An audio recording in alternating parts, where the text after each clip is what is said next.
We're cutting you loose. Your company card is canceled. Figure out how to get home yourself, loser. I read the text message 3 times. Standing in that Buenos Aires hotel lobby, the marble floor under my feet felt more solid than anything else in my life at that moment. My boss's words glowed on the small screen in my hand. Each letter was a tiny knife. I didn't cry. I didn't throw my phone. I just stood there while people walked past me, speaking Spanish, and dragging their luggage, and living their normal lives while mine was ending. I typed back slowly, carefully, "Thank you for letting me know." Then I sat down on a cushioned bench near the entrance and tried to remember how to breathe. Let me go back, thousands of miles from home, holding $40 in my wallet and a text message that basically said I was worthless. My name is Harvey Wallace. I'm 48 years old. His mother passed away when he was 2 years old, leaving just the two of us to navigate the world. So, it's just been us, me and Logan, against everything. My sister, Sarah Wallace, helps out when she can, but she has her own life and career. They made luxury leather accessories, the kind that cost more than my monthly mortgage payment. I wasn't an executive or anything fancy. I was a senior buyer coordinator. Leather, hardware, fabric, anything the designers asked for. The job paid enough to keep a roof over our heads and food on the table. Not much more. Really good. I could talk to suppliers in different countries and make them understand what we needed. I learned bits of different languages. I remembered their children's names. That's how you build trust. My boss was a man named Julian Vance, 42 years old, always smelled like an aftershave that probably cost more than my weekly groceries. He got promoted to head of our whole division 3 years ago because his uncle sat on the board of directors. I don't know how he managed day-to-day operations. Julian liked to remind me where I came from. "You're lucky to work here," he'd say when I asked for a day off to take Logan to the dentist. "There are hundreds of people who'd take your place tomorrow." Thank you. What else could I say? I needed that job. So I swallowed everything. Every insult, every dismissal, every joke he made about my age or how I didn't understand the aggressive modern business strategies the way he did. 2 months ago, Julian called me into his office. Our leather supplier in Argentina, the one who provides everything for our upcoming signature line, they're threatening to walk away. "Why?" I asked. "You're the one who talks to these people." He said it like I was a simple translator, not someone who actually negotiated terms, structured international supply chains, and built critical corporate relationships. "I'll reach out to them," I said. His name was Mateo Silva. He ran a family business outside Buenos Aires. 3 generations making the finest leather I'd ever touched. Mateo was 68 years old, a proud man who valued a handshake as much as a signed contract. Mateo was frustrated. "Your company treats us like we are machines," he told me during our conversation. "This month they want faster delivery. They never ask if we can do this. They just demand and threaten penalties." I said, "Let me see what I can work out." I spent the next week putting together a proposal. Better payment terms, realistic delivery schedules, a guarantee of consistent orders so Mateo could plan his workforce requirements ahead of time. Things that made sense for both sides. Julian barely looked at it. "Go to Argentina and fix this. Make them happy." "That's your job?" I asked. "Next week. You'll be there for 3 weeks, however long it takes." My heart dropped. "That's a long time. Your son has family, doesn't he?" "Your sister, figure it out, Harvey. This is your job." He held onto my leg and said, "Don't go, Dad. Please don't go." I knelt down and held his small shoulders. "Aunt Sarah is going to stay with you." "You love Aunt Sarah." "But it's my birthday soon," he whispered. "I know. I'll be back before your birthday. I promise." I arrived in Buenos Aires on a Tuesday. The city was loud and alive and completely overwhelming. I took the cheapest taxi I could find to a hotel that Julian's assistant had arranged. I met Mateo the next day at his workshop. It wasn't in the city.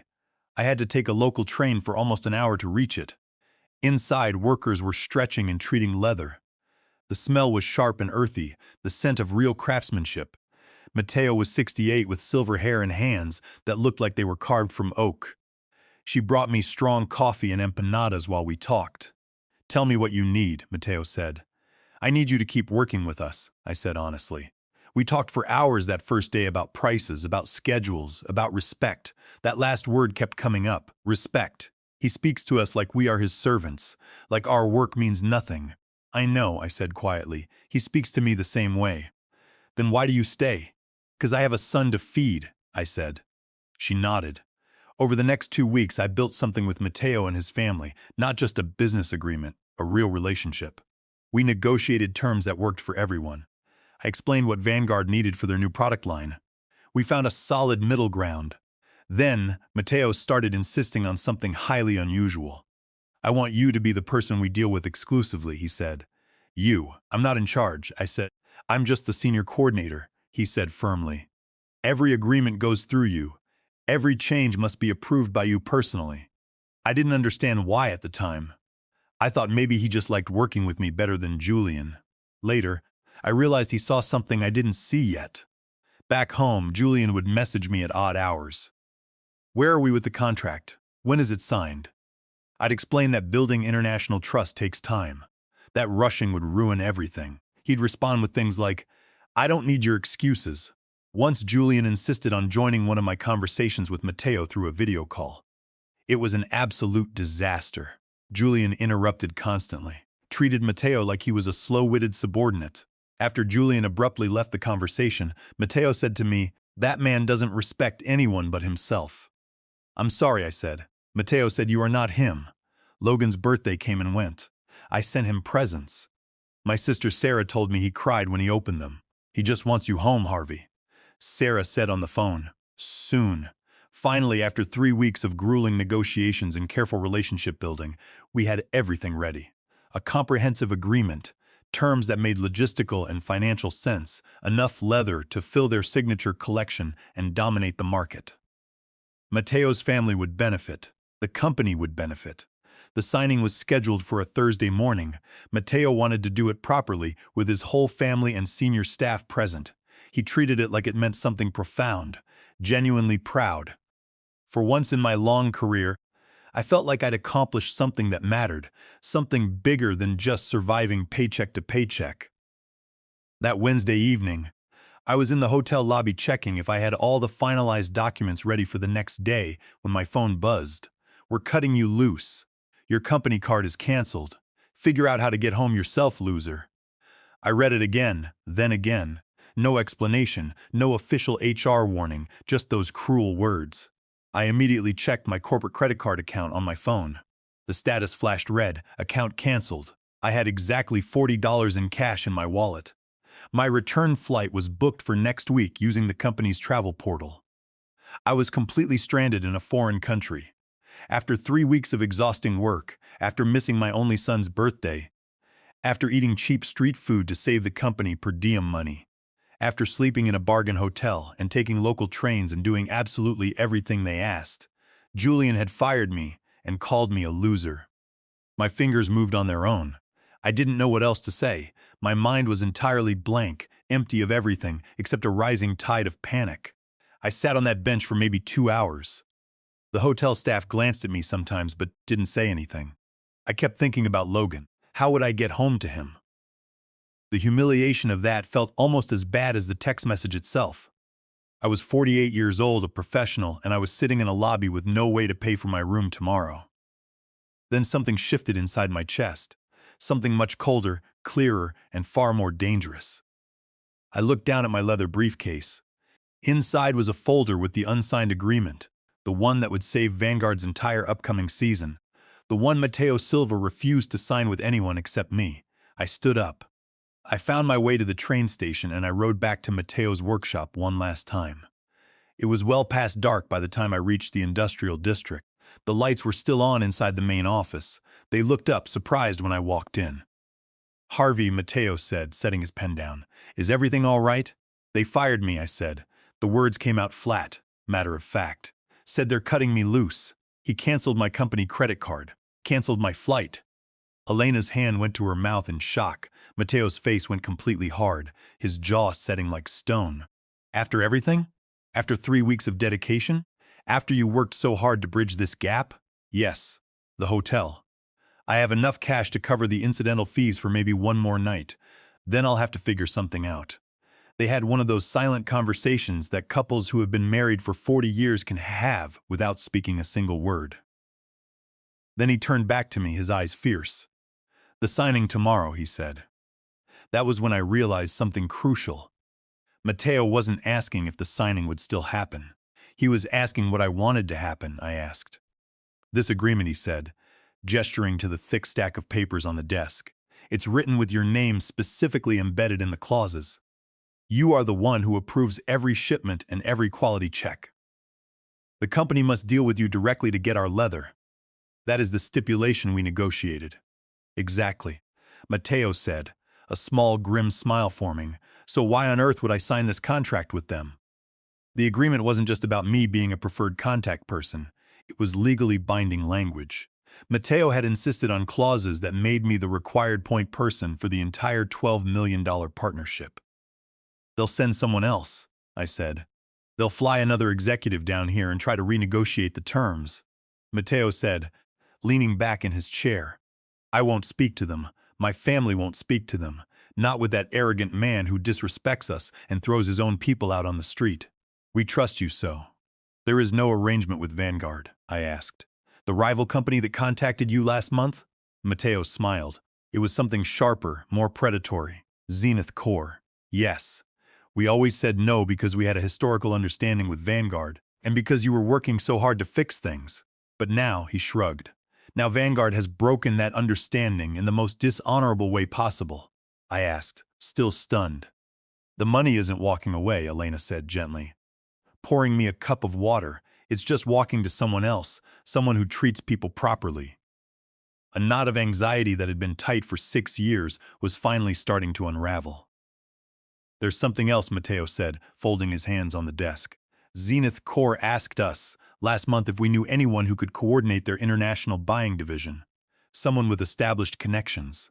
He paused, looking right at me. I have someone in mind now. I can't, I said automatically. The habit of defeat kicking in. I need to get home. I need to see Logan. You need to stop letting people treat you like you're disposable, Matteo said firmly, his voice echoing in the quiet office. This man, your boss Julian, he throws you away like garbage via a text message after you built something incredibly valuable for his career. And you want to rush home in a panic and find another corporation that will do the exact same thing to you? I need stable work. I can't take massive risks right now. This isn't a risk. This is you taking the respect and the position you've actually earned. You built this relationship. You did the hard work. I looked at the unsigned agreement sitting on the desk. 3 weeks of my life. 3 weeks away from Logan. What would I need to do? I asked quietly. Matteo's expression softened into something resembling a proud father. Stay here. We have a comfortable guest room upstairs. Tomorrow morning, I'll make a phone call to Zenith Core. I'll introduce them to their new international sourcing director. Then, I'll call your old boss and tell him exactly why there will be no signing. He's going to be furious. Let him burn. I stayed in their guest room that night. It was spacious and clean, with a bed that felt like sleeping on a cloud compared to the budget hotel Julian had booked me into. My grandfather used to say something. She told me, when someone shows you who they really are, believe them the first time. Your boss showed you who he is. Don't give him a second chance to prove it again. I thought about that all night. I thought about all the times Julian had shown me exactly who he was. The condescension, the credit stealing, the blatant disrespect, and how I'd ignored it because I was terrified of losing my job, because I thought a 48-year-old single father didn't have any other choices. First, he called a senior executive at Zenith Core. I sat in the office listening to his side of the conversation. Yes, this is Matteo Silva from Silva Premium Leathers. Is that still something Zenith Core is aggressively pursuing? Excellent. I have someone you need to meet. He's the only reason Vanguard even had a chance at working with us. Now, because of their sheer incompetence, he's available. Then he called Julian. My hands were shaking slightly, but I forced myself to keep my posture straight. Julian answered on the second ring, his voice dripping with arrogance. Matteo, finally, are we all set for the signing this morning? No, Matteo said, his voice cold and authoritative. We're not all set. What do you mean? Julian's voice changed, the arrogance slipping into confusion. I mean, there will be no signing, no agreement. Is this about the pricing tier? Because we can authorize a slight increase if it means. This is about respect, Matteo interrupted. Now, wait a minute. I don't know what Harvey told you, but we had to let him go due to performance issues. He told me you fired him via a text message, Matteo countered sharply. After he worked harder and smarter than any executive I've dealt with in 40 years, you threw him away and stranded him without a flight. That is an internal human resources matter, Julian said. His voice was tight now, trying to maintain control. It has everything to do with it, Matteo said. Harvey was our arrangement. We negotiated with him. We do not trust you, Julian. So, the deal is dead. You can't do this. We have emails. You have nothing, Matteo said. They've been begging us for a year. We said no because we were honorable to Harvey. But Vanguard wasn't honorable to the person who made this possible. Wait, Matteo, Matteo reached out and disconnected the call. I just stared at him. Did you really just do that? I started. Yes, Matteo said calmly, adjusting his cuffs. Now let's talk about your new career. Zenith Corps wanted to meet me that very afternoon. Matteo arranged everything. I'd been taking crowded local trains for 3 weeks. The Zenith Corps regional headquarters was located in the upscale financial district of Buenos Aires. Massive glass buildings, pristine marble lobbies. The person who met me was their VP of Global Operations, a sharp, intelligent man named Marcus Thorne. He was maybe 50, impeccably dressed, with eyes that missed nothing. Matteo Silva speaks of you as if you walk on water, Marcus said after we shook hands in a glass-walled conference room. I told him, not the polished corporate jargon version, the real version, because I actually cared about the people manufacturing the goods. You were stranded here yesterday by your own company, and yet you're sitting in my office today, Marcus observed, steepling his fingers. Not panicking at the embassy, because Matteo made me realize something, I said, leaning forward. I'm exceptionally good at what I do. Marcus smiled. Matteo stated you single-handedly negotiated a $12 million agreement with optimal terms. Is that accurate? Can you replicate that success for Zenith Corps?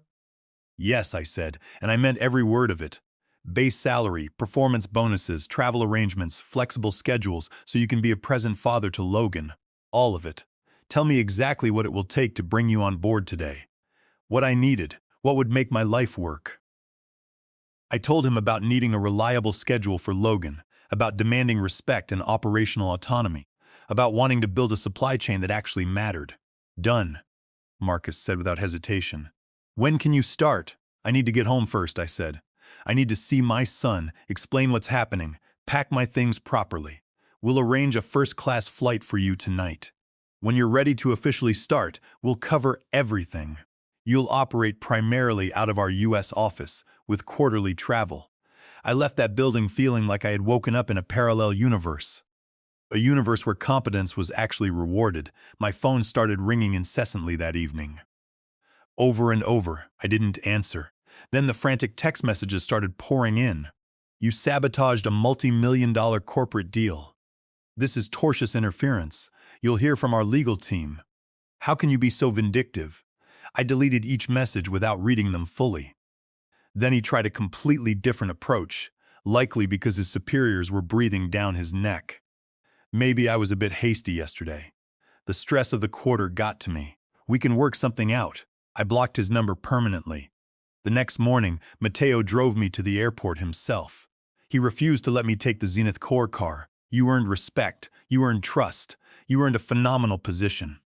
Thank you, I said. It felt woefully insufficient. Those 2 words couldn't hold everything I was feeling. Then get to work. We have an empire to supply. The flight home was the most relaxing 13 hours of my life. I slept in a seat that reclined into a bed. I kept thinking about Logan, about holding him, about telling him that things were going to be remarkably different from now on. My sister Sarah picked me up from the airport. You look 10 years younger. I told her the entire story in the car ride back to the house. She kept glancing at me while driving, her mouth open in shock. You just walked away from Vanguard, stole their biggest supplier, and landed a massive executive job in 24 hours? I didn't walk away, I corrected her gently. Julian threw me away. I just made sure he couldn't benefit from the pieces he left behind. Logan was asleep on the couch when I got home. I knelt down beside him and gently brushed his hair. Dad? He sat up quickly, throwing his arms around my neck with incredible force. You're home, and I'm never going to miss another birthday, I promise. You promised you'd be back before my birthday, he said quietly, a hint of sadness in his voice. I'm so sorry. I broke that promise, and I was wrong. But I'm going to keep this one. Everything is going to be better. That weekend, Vanguard Luxury Goods tried aggressively to reach me through alternative channels. The VP of Human Resources sent me a formal email. Wallace, Julian Vance would like to schedule an urgent mediation session regarding your employment status. We are prepared to offer a significant compensation increase and a title promotion to resolve the current supplier crisis. I wrote back exactly one sentence. I do not have an employment status to mediate, as I was terminated via text message while stranded overseas without a flight home. Please direct all further communication to my legal counsel. I ignored them all.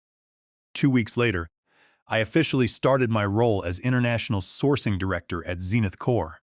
The work was functionally similar to what I'd done before, identifying suppliers, negotiating terms, building logistical frameworks, but the environment was entirely different. When I needed a day off for Logan's school play, nobody made me feel guilty or threaten my job security. When I executed a complex deal flawlessly, they acknowledged it and compensated me accordingly. I helped Zenith Core secure not just the premium leather from Mateo's family in Argentina, but high-grade silk from a collective in Thailand, specialized hardware from master craftsmen in Italy, and sustainable fabrics from mills in Peru. Logan adjusted to our new life beautifully. Aunt Sarah says you have a really important boss job now, he told me one evening while we were building a Lego set in the living room. Is that true? But you are the most important thing in my life. That's why I can work from home so much now. I like that you're home for dinner, he said simply. The financial stability Zenith Core provided allowed us to move out of our cramped apartment and into a comfortable 3-bedroom house with a backyard big enough for a dog, which we adopted a month later. 6 months after I started working with Zenith Core, their new signature collection launched globally. Every single piece was manufactured using materials I had personally sourced and negotiated. The entire line sold out in 3 weeks. Industry publications started calling Zenith Core the undisputed leader in sustainable luxury. Orders flooded in from high-end department stores that had previously ignored their brand. Do you fully comprehend what you've accomplished? He asked, sliding a financial report across his desk. I just did the job I was hired to do, I said, glancing at the staggering revenue figures. These relationships you've cultivated, these international suppliers who prioritize our orders because they trust you implicitly. That's not just a job, Harvey. That is a rare strategic advantage. Yes, I said, shaking his hand. Yes to all of it. That evening, I called Mateo in Argentina to share the news. I told you, Harvey, he shouted happily over the line. I told Elena the day you walked back into my office. That man is going to change the entire industry. I couldn't have done any of this without your backing, Mateo, I said sincerely. You did it yourself, my friend, he corrected gently. I just refused to let a fool like Julian destroy you. You did the work. Meanwhile, Vanguard Luxury Goods was experiencing a catastrophic collapse. I didn't actively seek out this information. Suppliers talk, competitors gossip. I heard all the grim details. They scrambled to find alternative suppliers in Asia, but nobody could match the quality or the volume on such short notice. The handbags and accessories they hastily produced were noticeably inferior. The stitching was weak, the leather felt cheap and plasticky. Wealthy customers complained loudly on social media. Department stores that had committed millions to carrying Vanguard's spring line legally canceled their standing orders, citing breach of quality standards. Some even demanded financial compensation for the reputational damage of stocking poor quality products. Financial analysts who had praised them for years started writing scathing downgrade reports. What happened to Vanguard Luxury Goods? One prominent headline asked. Financially, they were bleeding millions every week. The spring collection was projected to bring in $40 million. Instead, it brought in massive logistical losses, warehouse returns, angry retail partners, and aggressive legal threats from distributors, who felt defrauded. He fired several subordinate coordinators on his team, restructured the division, and made wild promises to the board of directors about fixing the supply chain immediately. But the structural damage was terminal.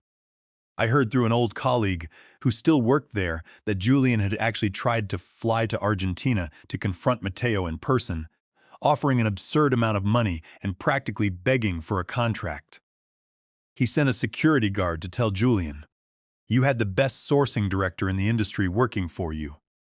You called him a loser and canceled his flight home. Why would I ever trust a word you say?"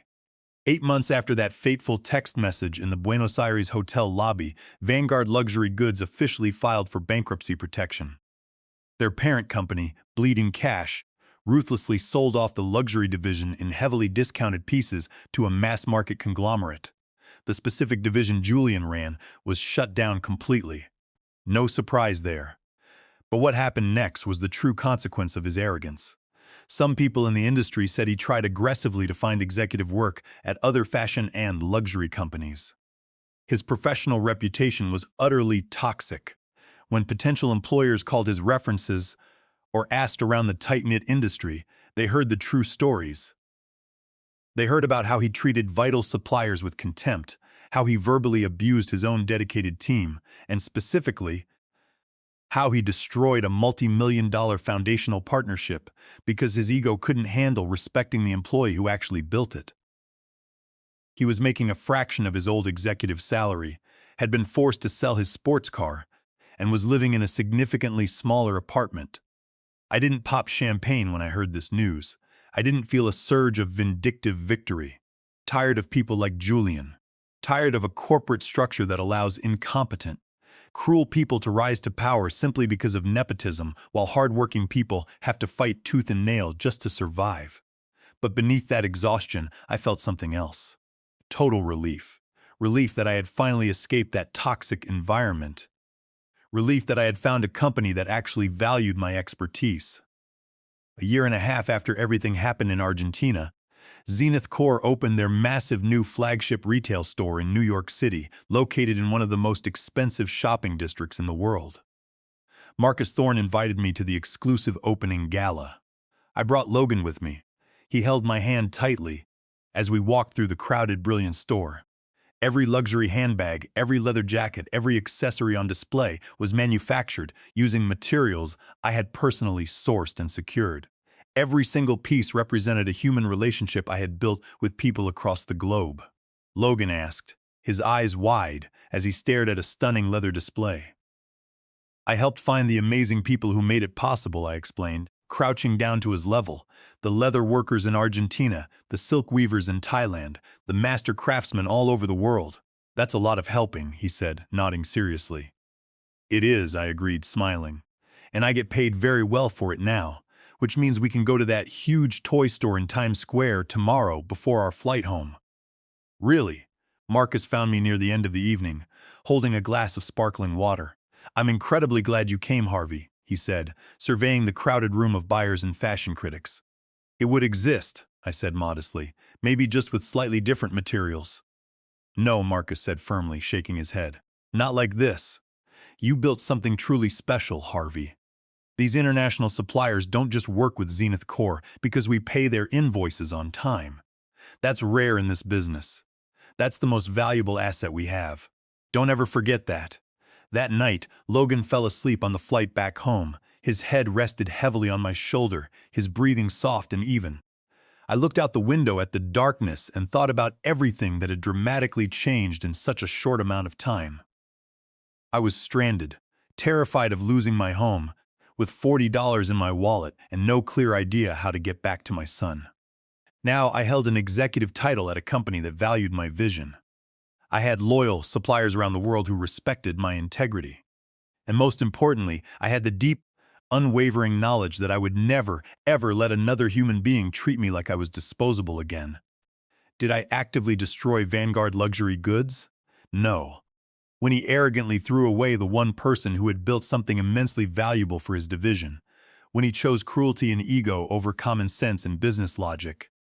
I didn't sabotage his company.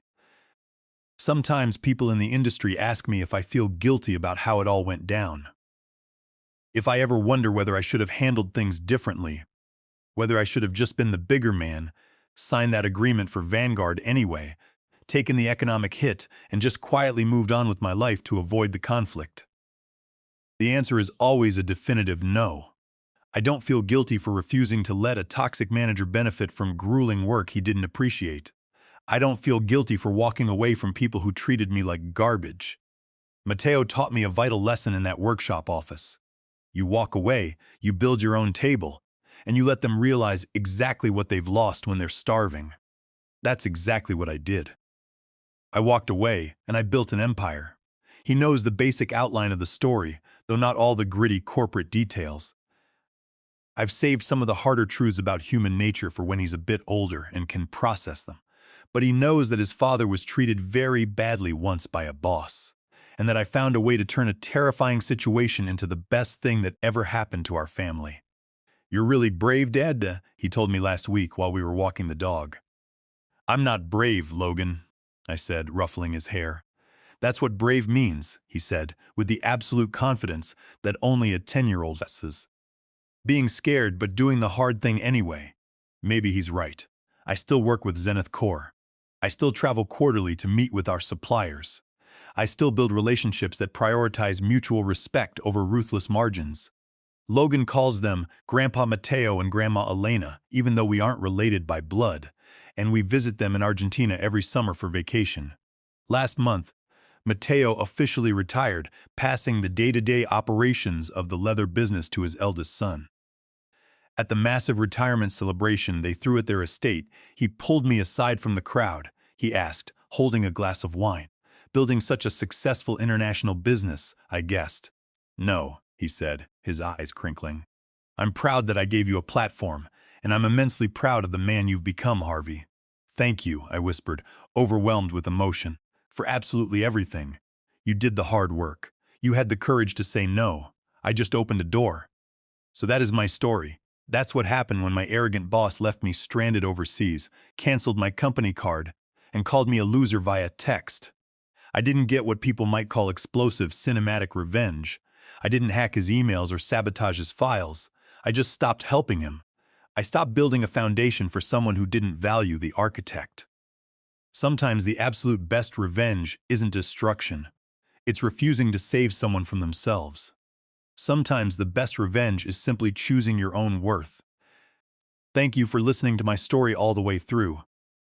If this narrative meant something to you, if it reminded you that your hard work genuinely matters and that you deserve basic respect in your workplace, then please do me a small favor. Hit that like button. Leave a comment below telling me where you're listening from and what specific part of this story hit you the hardest. Have you ever had a boss like Julian? How did you handle it?